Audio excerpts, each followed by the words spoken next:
आपके लिए कितना खुश और कितना सेटिस्फाइंग मोमेंट है इस वक्त जब पापा प्रवेश वर्मा जी इस जीत को हासिल किया है? मैं सच बताऊँ तो हमारे पास वर्ड्स नहीं है आपको बताने के लिए कि हम लोग एज अ फैमिली कितने खुश हैं।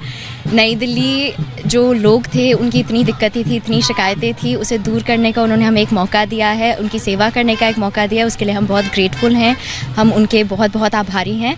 उनका समर्थन रहेगा और उनका आशीर्वाद रहेगा तो हम यहाँ से बीजेपी तो क्या, हम यहाँ से और भी कई साल जीतेंगे। ये कितनी मेहनत और कितनी ज़रूरी है ये जीत बहुत ज़रूरी थी। दिल्ली वासी अब इस बार समझ लिया उन्होंने उनके लिए क्या सही है क्या गलत है, और बहुत मेहनत करी है। पापा ने दिन रात एक करके मेहनत करी है और हमें इसका पे ऑफ मिल गया। हाँ, और ये भी बात चल रही है कि प्रवेश वर्मा को मुख्यमंत्री बनाया जाए।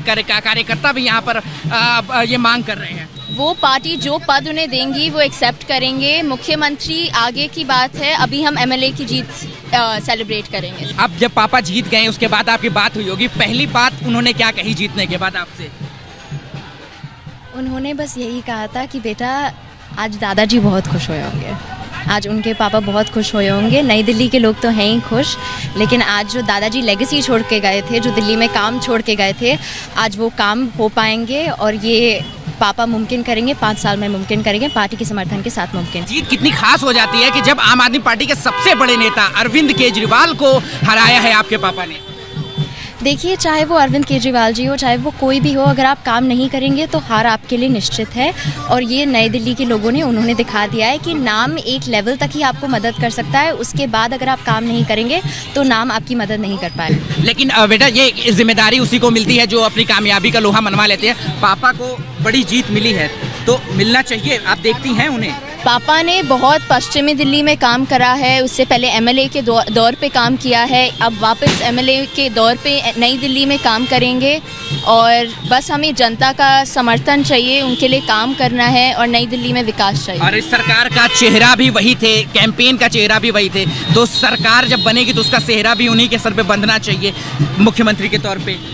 जो पार्टी हमारे लिए डिसाइड करेगी, अभी हम कुछ नहीं। आप कैसे सेलिब्रेट करेंगे पापा की जीत? जनता के साथ सेलिब्रेट करेंगे, उनके ट्रस्ट से, उनके आशीर्वाद से हमें ये जीत मिली है, तो उनके साथ ही सेलिब्रेशन करना जस्ट होगा। आपको लग रहा था पहले से कि पापा जीत जाएंगे? बिल्कुल, पूरी गारंटी थी। क्यों ऐसा? हमने डोर टू डोर कैंपेन करा है, हम लोगों से मिले हैं, उनसे बात करी है और उनकी शिकायतों ने हमें आश्वासन दिया था कि पापा जीतेंगे और बीजेपी यहाँ से पूर्ण बहुमत से जीतेगी, और यही हुआ है। पापा को मुख्यमंत्री के तौर पे देखना चाहती हैं? जो पार्टी उनके लिए डिसाइड करेगी हम उसको बहुत खुशी खुशी एक्सेप्ट करेंगे। अच्छा, इतनी बड़ी जीत है तो जश्न कैसे मनाएंगे? जब पापा से मिलेंगी तो कैसे जश्न मनाएंगे? आप लोग सेलिब्रेट कैसे करेंगे? देखिए, सेलिब्रेट तो यही है कि लोगों के साथ करेंगे। हमेशा हमने लोगों के साथ सेलिब्रेट करा है, अभी नई दिल्ली के लोगों के साथ सेलिब्रेट करेंगे। पश्चिमी दिल्ली में जो हमारे पूर्व जो जहाँ से वो सांसद रहे हैं उन लोगों के साथ सेलिब्रेट करेंगे और परिवार के साथ बिल्कुल सेलिब्रेट करेंगे। आप पापा को मुख्यमंत्री बनते देखना चाहती हैं? सेम चीज़, जो पार्टी उन्हें पोजीशन देगी हम उसके लिए बहुत खुश हैं, उसके लिए बहुत आभारी हैं, बहुत ग्रेटफुल हैं। वो कौन सी ऐसी चीज़ थी जिसको लेकर के आप लोग बड़े आश्वस्त थे कि पापा जीतेंगे ज़रूर, अरविंद केजरीवाल जैसे नेता को हराएंगे चुनाव में? लोग थक गए थे दिल्ली के झूठ सुन के, बहाने सुनते सुनते लोग थक गए थे। उन्हें दिल्ली में विकास चाहिए था, डेवलपमेंट चाहिए था और चेंज बहुत ज़रूरी था दिल्ली में, और अब बीजेपी वही करने जा रही है। पांडव कौन थे? अर्जुन, भीम, ये लोग कौन थे? ये लोग तपस्या करते थे। पांडवों ने डिमोनेटाइजेशन किया क्या? नोटबंदी की थी क्या?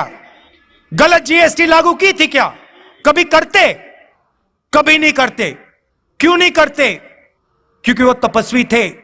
उनके नाम के आगे प्रियदर्शनी भी लिखा जाता था और उन्होंने इमरजेंसी लगाई थी।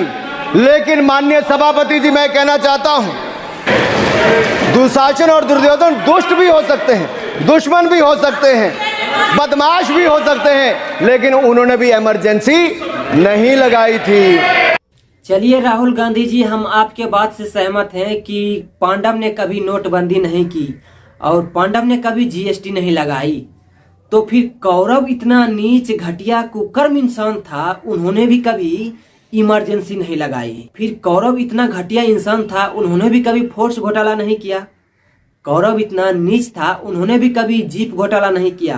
कौरव इतना क्रूर इंसान था, उन्होंने भी कभी सबमरीन घोटाला नहीं किया। कौरव इतना घटिया इंसान था, उन्होंने भी कभी अंतरिक्ष देवास घोटाला नहीं किया। कौरव इतना घटिया इंसान था, उन्होंने भी कभी अगस्ता वेस्टलैंड घोटाला नहीं किया।